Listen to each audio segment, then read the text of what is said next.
September 1st, 1939 arrived like a thunderclap across Europe. In less than 4 years, World War II would reshape the entire planet, claiming 56 million lives and redefining human civilization forever. But on that morning, as German tanks rolled across the Polish border, few understood the magnitude of what had been unleashed.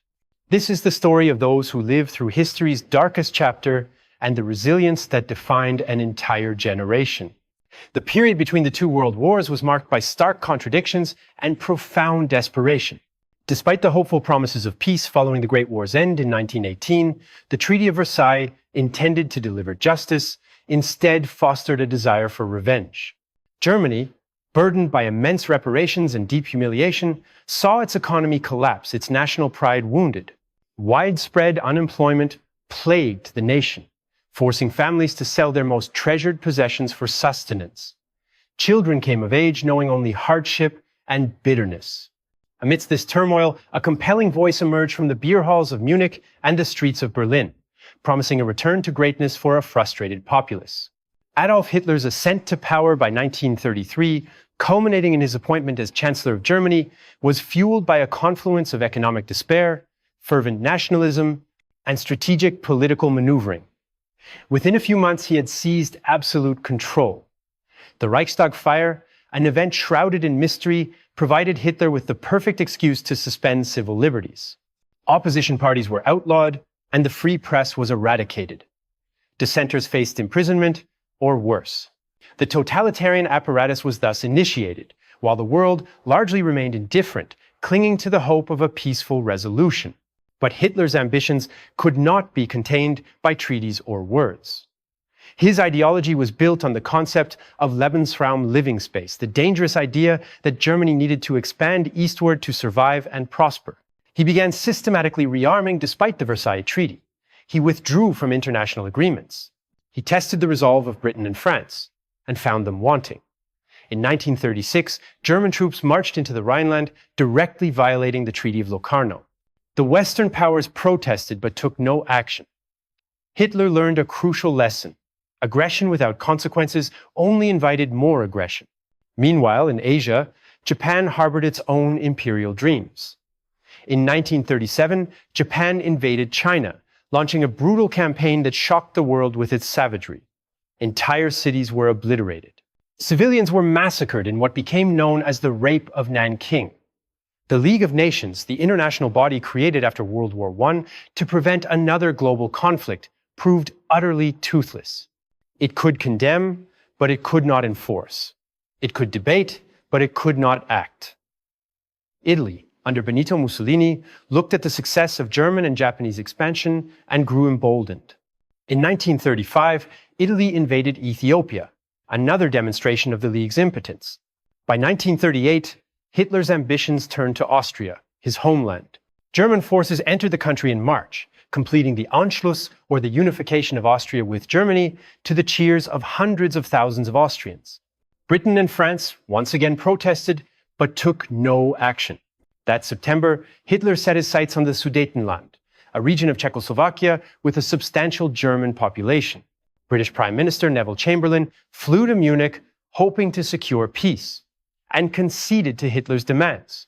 Upon his return to London, Chamberlain famously declared he had achieved peace for our time, waving a piece of paper.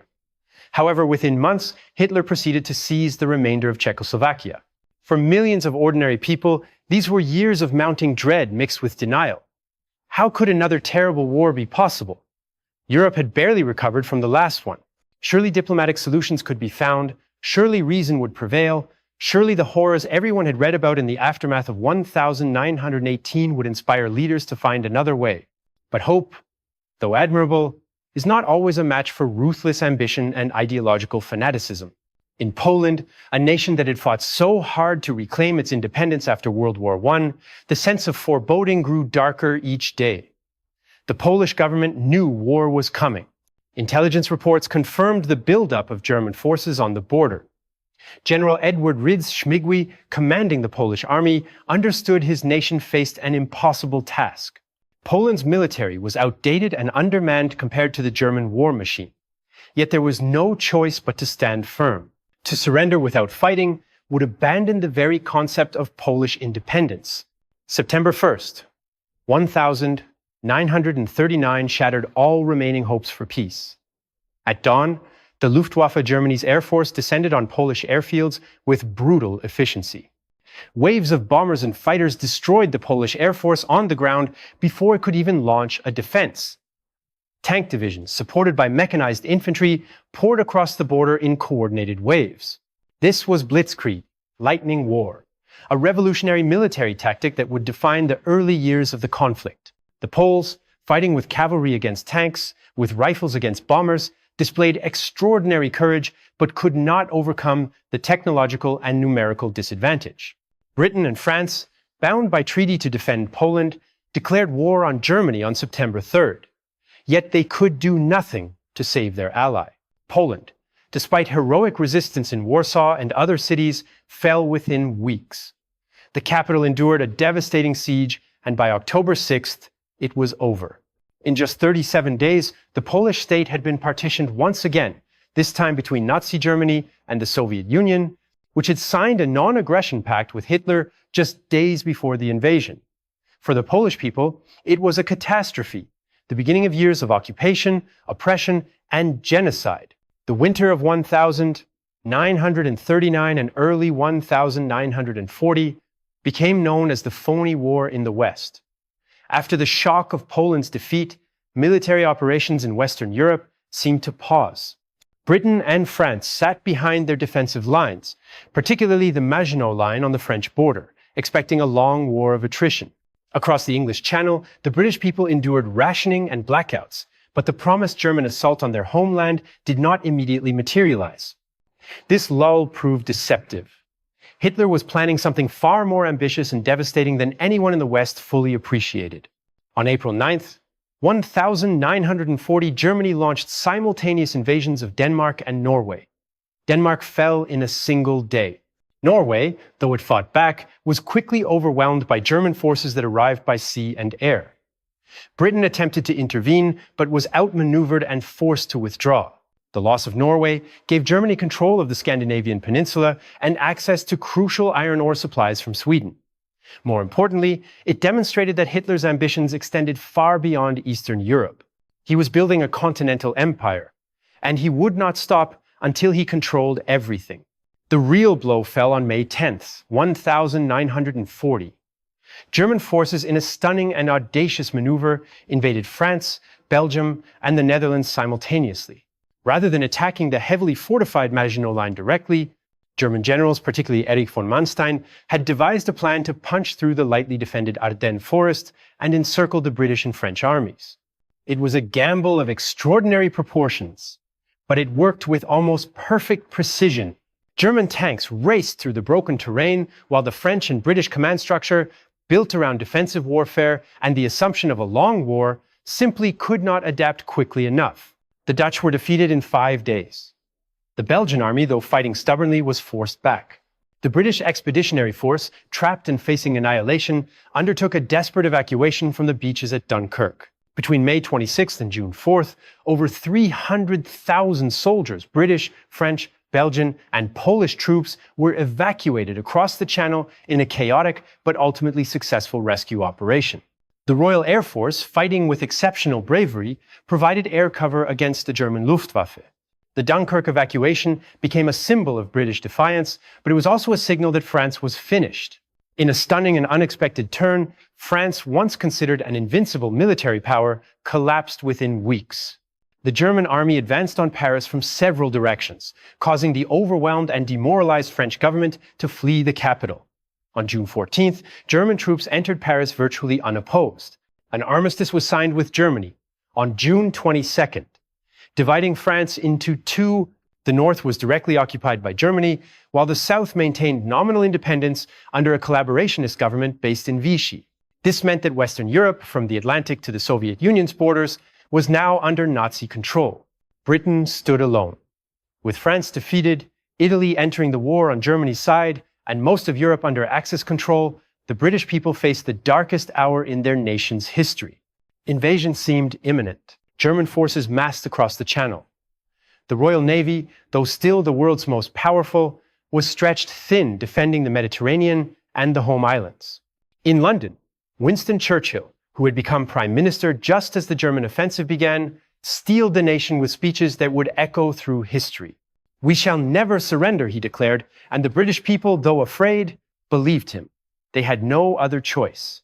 The Battle of Britain, fought entirely in the skies above the British Isles between July and October 1940, determined whether Hitler could invade the island nation. The Luftwaffe, confident in its superiority, attacked British airfields, radar stations, aircraft factories, and cities with relentless intensity. German bombers struck London night after night in what the British called the Blitz. Families huddled in underground stations and air raid shelters waiting for the all-clear sirens. Children were evacuated from cities to the countryside. Yet the Royal Air Force, led by brilliant commanders and piloted by brave young men, proved equal to the task. The Spitfire and Hurricane fighters, though often outnumbered, fought with desperate skill. By October, it became clear that the Luftwaffe could not achieve air superiority. Hitler postponed the invasion indefinitely. Britain had survived, and the myth of German invincibility had been shattered. On June 22nd, 1941, Hitler turned on his supposed ally and invaded the Soviet Union. Operation Barbarossa was the largest military invasion in history, involving over 3 million troops and thousands of tanks and aircraft. Hitler despised communism and the Soviet Union with an ideological passion that transcended strategic calculation. He believed that Lebensraum lay in the vast territories of Eastern Europe and Russia. He also believed that Slavic peoples were inferior and destined to be slaves or eliminated. The invasion was not merely a military operation, it was the opening act of a genocidal war of extermination. The Soviet dictator Joseph Stalin, initially shocked by the betrayal of the Non-Aggression Pact, rallied his people to defend their homeland. The Eastern Front would become the deadliest theater of the entire war, where millions would perish in brutal combat. The war was now truly global. In the Pacific, Japan pursued its own imperial ambitions, conquering vast territories across Asia and the Pacific Islands. On December 7th, 1941, Japanese forces attacked the American naval base at Pearl Harbor in Hawaii. Over 1,000 Americans died in the surprise assault. The United States, previously hesitant to enter the conflict despite supporting Britain, declared war on Japan the next day. Germany and Italy declared war on the United States in return. The war that had begun with Poland's invasion had now engulfed the entire planet. Hundreds of millions of people across every continent except Antarctica were drawn into the conflict. The home front became as crucial as the battlefield. Entire economies were mobilized for total war. Factories that had produced consumer goods were converted to weapons manufacturing. In Britain, rationing became strict and remained so throughout the war and beyond. In the Soviet Union, factories were relocated behind the Urals, beyond German reach, and workers labored under brutal conditions to produce the weapons needed for survival. In America, women entered factories in unprecedented numbers, building ships, planes, and ammunition. Japanese women worked in textile mills and ammunition plants. German women managed households and worked in factories while their men fought on distant fronts. Children grew up knowing only war, deprivation, and the constant fear of bombing raids or invasion. The Holocaust, the systematic genocide of 6 million Jews and millions of others deemed racially or socially undesirable by the Nazi regime, unfolded in the shadow of the war. Concentration camps and extermination camps operated across occupied Europe. Auschwitz-Birkenau, Treblinka, Sobibor, and dozens of other killing centers became the sites of industrial-scale murder. Jews were rounded up from their homes, packed into cattle cars, transported to the camps, and systematically murdered in gas chambers. The bodies were cremated in ovens or mass graves. Gypsies, Soviet prisoners of war, Polish intellectuals, political opponents, homosexuals, and the disabled were also targeted for extermination. The Holocaust was not a side effect of the war. It was central to Nazi ideology and a primary goal of the regime. Yet during the war, many in the Allied nations remained largely unaware of its full scope and horror.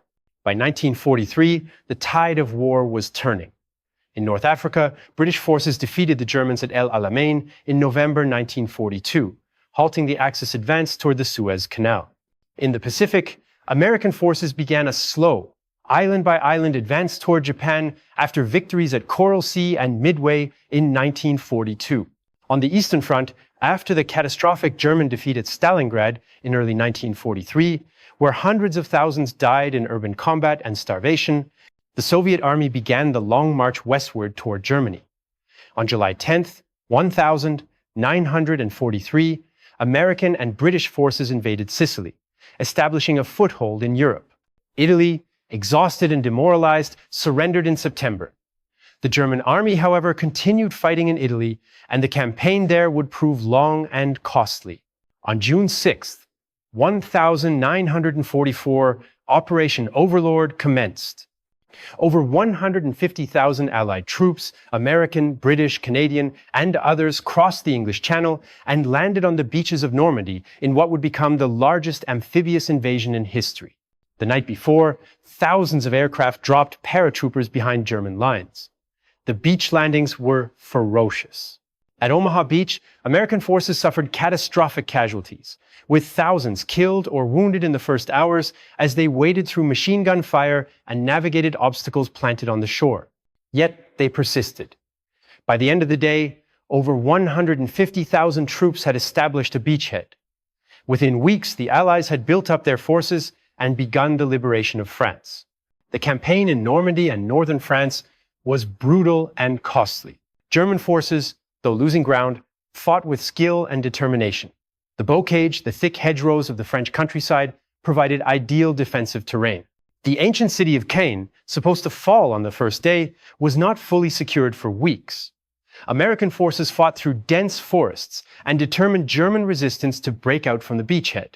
By late August, German forces were surrounded in the Falaise pocket. Thousands were killed, and many surrendered, but many also escaped. On August 25th, Paris was liberated. French crowds poured into the streets, cheering and weeping with joy. General Charles de Gaulle, who had led the Free French forces throughout the war, walked down the Champs-Élysées to reclaim his nation's capital.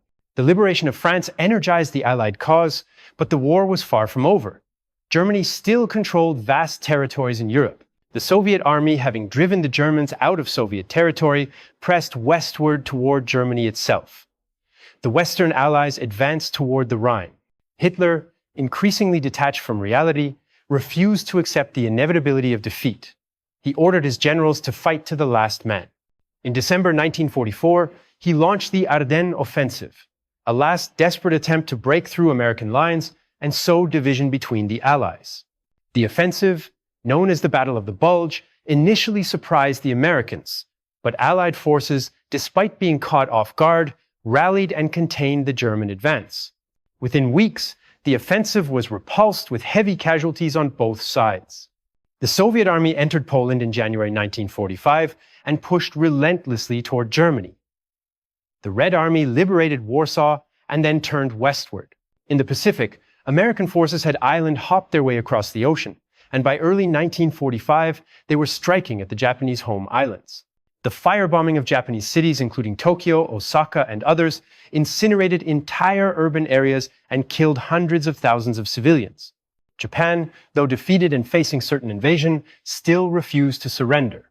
The Japanese military leadership, bound by the code of Bushido and unwilling to accept national humiliation, prepared for a final desperate stand on the home islands. On April 12th, 1945, President Franklin Delano Roosevelt, who had led America through the Depression and the war, suddenly died in office. Vice President Harry Truman assumed the presidency just as the war was reaching its climax. Days later, on April 30th, as Soviet forces closed in on Berlin, Adolf Hitler committed suicide in his underground bunker, the Führer bunker. Germany, now led by successors Hitler had designated but who lacked his charismatic hold on power, sued for peace. On May 7, 1945, Germany signed the Instrument of Surrender, unconditionally surrendering to the Allies. The war in Europe was over. After nearly 6 years of fighting, the nightmare of fascism in Europe had been vanquished, but the war in the Pacific continued.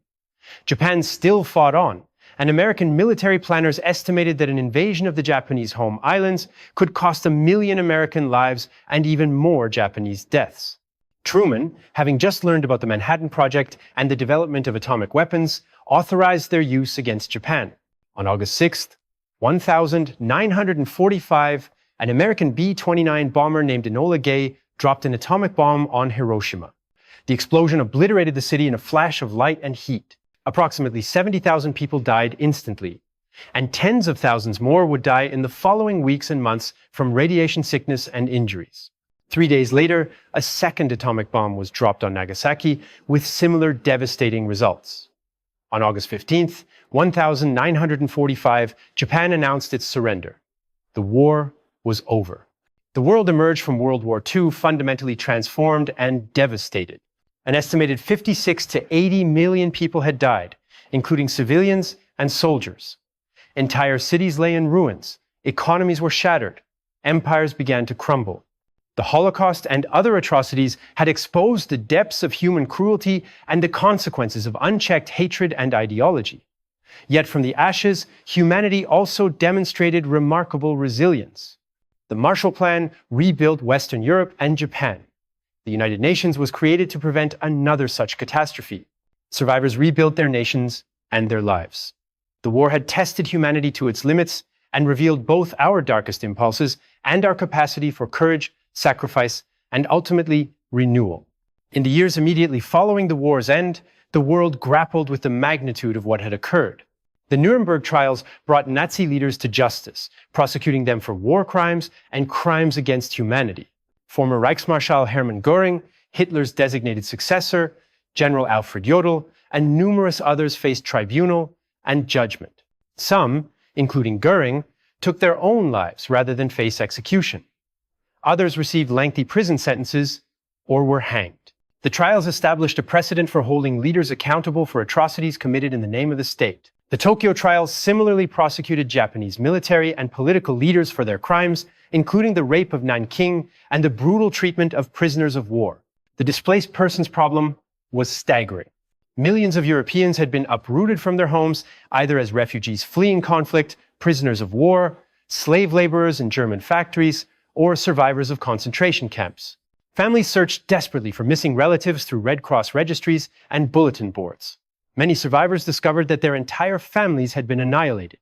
Jewish survivors, having lost homes, families, and entire communities, faced the question of where they could rebuild their lives. Many emigrated to Palestine, where the State of Israel was established in 1948, providing a homeland for the Jewish people. Others immigrated to America, Canada, Australia, and other nations willing to accept refugees. Germany and Austria were occupied and divided among the victors. The Soviet Union controlled the East, while America, Britain, and France controlled the West. This division would have consequences that extended far into the future, ultimately leading to the partition of Germany and decades of Cold War tension.